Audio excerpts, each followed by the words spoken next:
2027 ഏകദിന ലോകകപ്പിൽ കളിക്കുമെന്നോ ഇല്ലെന്നോ ഇപ്പോൾ പറയാനാവില്ല എന്ന് ഇന്ത്യൻ നായകൻ രോഹിത് ശർമ്മ.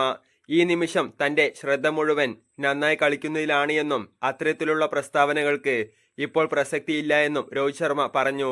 ഏകദിനത്തിൽ നിന്ന് വിരമിക്കില്ല എന്ന് ചാമ്പ്യൻസ് ട്രോഫി വിജയത്തിന് ശേഷം ഇന്ത്യൻ നായകൻ പറഞ്ഞിരുന്നു.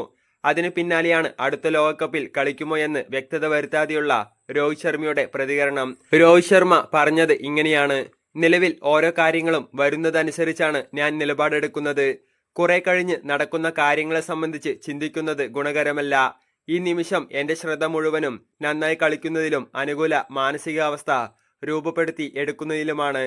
2027 ലോകകപ്പിൽ ഞാൻ കളിക്കുമെന്നോ ഇല്ലെന്നോ ഇപ്പോൾ പറയാനാവില്ല എന്ന് രോഹിത് ശർമ്മ ജിയോ ഹോട്ട്സ്റ്റാറിനോട് പറഞ്ഞു. താൻ ക്രിക്കറ്റ് ആസ്വദിക്കുകയാണ് എന്നും ടീമംഗങ്ങൾ എന്റെ സാന്നിധ്യത്തിൽ സന്തുഷ്ടരാണ് എന്നാണ് കരുതുന്നത് എന്നും രോഹിത് ശർമ്മ കൂട്ടിച്ചേർത്തു. ടൂർണമെന്റിലെ 5 മത്സരങ്ങളിലും ടോസ് നഷ്ടപ്പെട്ടിട്ടും ഞങ്ങൾ അപരാജിതരായി കിരീടം നേടി. ഒരു തോൽവി പോലുമില്ലാതെ കിരീടം നേടുക എന്നത് വലിയ നേട്ടമാണ്. അത് പൂർണ്ണ തൃപ്തി നൽകുന്നതാണ്, പ്രത്യേകത നിറഞ്ഞതുമെന്ന് രോഹിത് ശർമ്മ പറഞ്ഞു.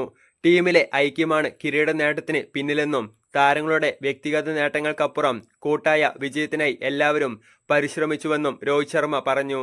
2023 ലോകകപ്പിന് മുമ്പ് ഞങ്ങളുടെ മാനസികാവസ്ഥയിൽ മാറ്റം കൊണ്ടുവരുന്നതിനെ സംബന്ധിച്ച് ചർച്ചകൾ നടന്നു. വ്യക്തിഗത നേട്ടങ്ങളിലായിരുന്നില്ല ശ്രദ്ധ. ടീം വിജയിച്ചില്ല എങ്കിൽ സെഞ്ചുറി നേടുന്നതിലോ 5 വിക്കറ്റ് എടുക്കുന്നതിലോ കാര്യമില്ല. അത് ഞാൻ 2019 മനസ്സിലാക്കി. ഞാൻ 5 സെഞ്ചുറികൾ നേടി, എന്നിട്ടും കിരീടം നേടാനായില്ല. അതിനെന്ത് അർത്ഥമാണുള്ളത് എന്ന് രോഹിത് ശർമ്മ കൂട്ടിച്ചേർത്തു.